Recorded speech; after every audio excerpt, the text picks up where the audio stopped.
Welcome to This Week in Nerf. Your source for first party, third party, and community Nerf news. I'm Adriana. And I'm Drek. Welcome to the news. We're doing it weird today because there wasn't a lot of time. We did a war. There was a good war, yeah. Now it's a party in like an hour. So Addie and Michelle, we got a list of things to talk about, but before we do that, Addie and Michelle, you have the best name for it too. It's Reno Area Nerfing... Reno Area... Dart Society? Dart Society. Goodness gracious. It's Rads. They've got the raddest Nerf group in the continental U.S. Or anywhere, because it's literally rads. They're really fun. It was great. A good blend of kids and other, like, you've got people coming over from the Bay Area, from California. You have, like... There are little ones. There are big ones. Fast ones and slow ones. It was very exciting. Yeah. But now... On to the real news! So first up, we have the Nerf variants from, what was his name? Spud? Yeah. Apparently Drac knows who Spud is because he's been around way longer than me. I've been around forever, undead. So Spud, congratulations on the beard. Also, congratulations on your senior project. It looks phenomenal. Spud basically designed a strictly better version of the Nerf Modulus system, whereas it takes modularity from just being stock and barrel attachments to like a true modular multi-ergonomic platform. And the clip that you're watching right now of it changing from being a kind of retaliator style thing to a completely unheard of bullpup style ergo is just... I can't imagine how long that render took, bud. I would have been impressed with the pump action to the sniper style. Like, just that alone would have been cool. But to bring in bullpup is just so much more going on. To go so far as to add box art and then Photoshop that box art into an actual retail location just says that, like, Hasbro, hire my boy. It could be on Target shelves. It looks like it in this photo. It's really just fantastic work. I hope you got an A+. Yeah. I hope that your industrial design or whatever major you're going for, they really, really appreciated it the way that our community appreciates it, because we love reimagining of concepts for just better. And even if you can't get it on Target shelves, you can get it in your hands because he's released all the files on Thingiverse, so you can build your own. It's true. All of his prototypes were 3D printed. He started with like actual foam board prototypes, but then he developed them for 3D printing. He released all the files, so like I don't know how many have been built other than by Spud himself, but you, dear viewer, you could be the first. Let us know if it works well. I hope it does. I want to build one soon. Very cool. The X-Shot Orbit has been spotted in the wild at retail in the UK for...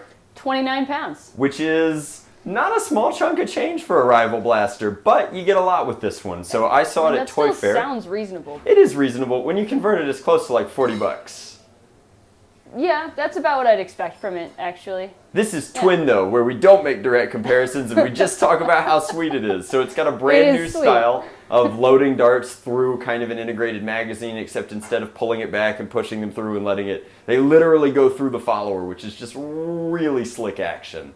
In addition to that, it has high onboard capacity and it's a pump action Springer. What more could you ask for in the rival space? I mean, that's mostly what I use. I know. So I am super excited for them to finally come to the US and then get them in my hands. I want to see more people playing with it because it looks awesome and I want to play with it. That's basically it. Rising tide, all boats, competition. In the Rivalverse, it's good for everybody. Good on you, X-Shot. More reviews came in for the Dart Rover, and it's very bad. Malacca, which is a word that I can say that Addie won't understand until I tell her after this filming. But it's the word she wanted to say. It's Greek. It is the word she wanted to say in Greek. The Dart Zone Rover not doing so hot. We have some pretty independent reviews from our friends Wacom and Beret, and they tested it on a variety of surfaces. And how'd it do? Terribly on all surfaces except for okay on hard floor. You know, where you have the hardest time picking up darts. Yeah, where it's most difficult, obviously. So, I love Jazzwares. I think that they're a fantastic company. They're a really good partner. But this one seems like a pretty big miss, guys. I would have loved to see a little bit more testing on it. And then the thing that drives me crazy... Any testing on it? Ooh. It's got to work in grass.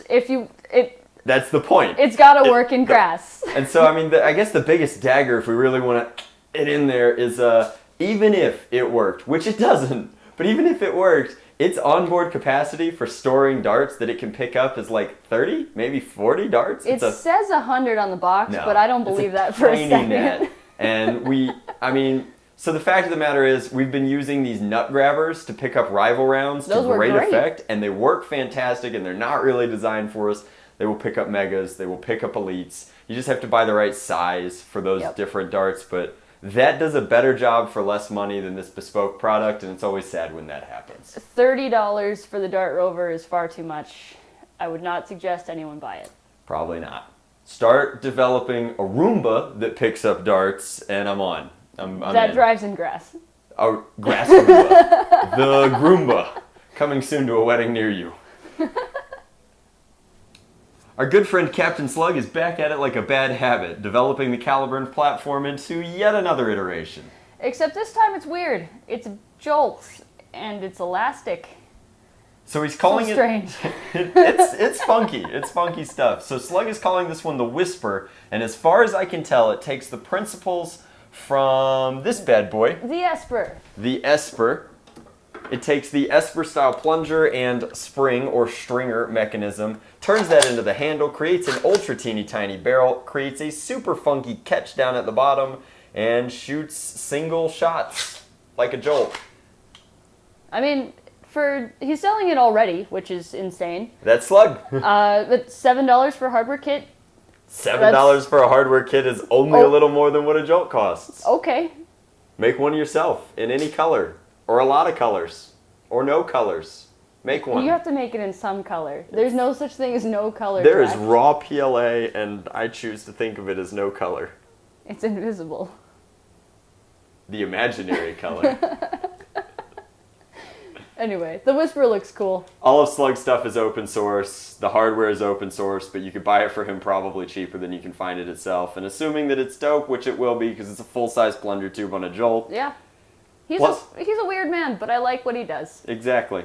Oh, he also tested it before he launched it, so he made one and it works. That's all you need. Shots fired. This week's mod of the week is from Sweepy P on Reddit. I love your username, dude. If it makes me smile, it's a good one. It is pretty great. His mod is the Centurion Nemesis integration, which is not an excellent name. It's time for my favorite segment where we name this dude's... Alright, so we got a Centurion and a Nemesis, a Centimesis, and a Ninturion. I like Ninturion. Nurion? Neuron? The Neuron. Alright. That's cool. Congratulations, Sleepy P, Neuron. on your Neuron mod. I think it's excellent. It looks like a Perseus kind of ergo platform, complete with a Pyragon foregrip on it. It's got 100 rounds of capacity on it, and easy to load access there. It actually looks really comfortable to hold. It does. It looks like it would tuck right in there, like Fifth Element style. I mean, I like it. My problem with the Nemesis is that it's still out front, like front heavy, and this will tuck in. This will be good. I have long arms, and I like the Nemesis, and I still think this looks good. I'm sorry. You're like, my problem with the Nemesis is that it's a full-size blaster. It's a full-size blaster with a lot of weight in it. If you're going to have a lot of weight, it's got to be in the back. Like, I couldn't fire an M1 Garand because it was too heavy. True. True facts. Facts about the Addy. Addy facts. But thank you, Sweetie P? Sweeney P? I'm going to look at it Sweepy again. P? Sweepy. Sweepy P. Sweepy P. Good job. We like it. We did it. Excellent. Show me the goods! Well, the goods are in this week's video of the week. We have a DIY Nerf Tat Gear for $0. Which is fantastic. So we've already spoken about Tat Gear up on the tippy top shelf. Yep. This is, I don't even want to call it baby's first Tat Gear because like I made this stuff 10 years ago. Yeah, I mean, I feel like any kid could just make this, and even if it's for house wars or if they're going to their first war, it's a good option for figuring out if you even like to play Nerf before you go and spend $125 on a thigh rig. There you go. I mean, this is such a great option. It's disposable. It's cheap, it's easy, it's modular because you built it yourself. And so recycling is good for the environment. it is. I didn't even think about the eco-friendly Yeah. factor. So to break it down into very stupid proof terms, what he's doing is he's creating cardboard retention holsters with feed lips on them. And that costs no money. It's duct tape and cardboard boxes, which everybody should have. We at get them in least the mail every day. some kind of access to. He spends a good chunk of the video talking at length about how tight you want your friction fit on these mag holsters. And I mean, that's a complete personal preference. Back when we were making these in like '09, we would have been doing them super loose, bucket style, encompassing like 70% of the mag. He's doing maybe 20, 25, 30% of the mag, but it's very tight. He's added feed lips. It's almost Essetec. I mean, as long as it doesn't fall out when you're running, then whatever style works. It is successful tactical gear, and like major props, dude. I never would have thought of using these stiff Amazon padded envelopes as a dump pouch, but they want to stay closed because that's how they're built. Yep.